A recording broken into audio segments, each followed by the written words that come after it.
সম্পদৰ দুৰ্ব্যৱহাৰ কথা আছিফ ৰহমান আবৃত্তি দিগন্ত বৰা।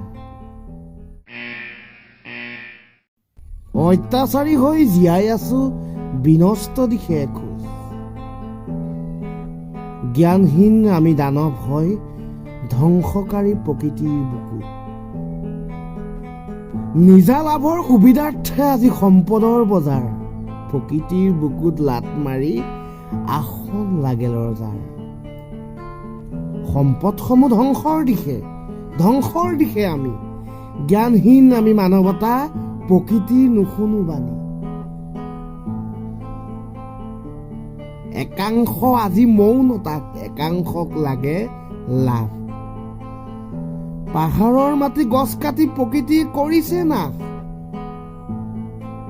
জীৱন লাগে ৰজাৰ দৰে পিন্ধিব ডিঙিত সোণ, এই দেশৰ প্ৰতাপী ৰজা নায়ক হ'ব কোন? সাধাৰণ জনতাই আজি কাক দিব ভেটা, মৌনতাত ৰৈ আছে নাই যেন কোনো লেঠা। মূল্যৱান সম্পদবোৰ প্ৰকৃতিৰ দান, মূল্যৱান সম্পদবোৰ আমাৰেই প্ৰাণ। আমি শ্ৰেষ্ঠ জীৱ হয়, আমাৰ আছে জ্ঞান, সম্পদসমূহ ৰক্ষা কৰা আমাৰেই কাম।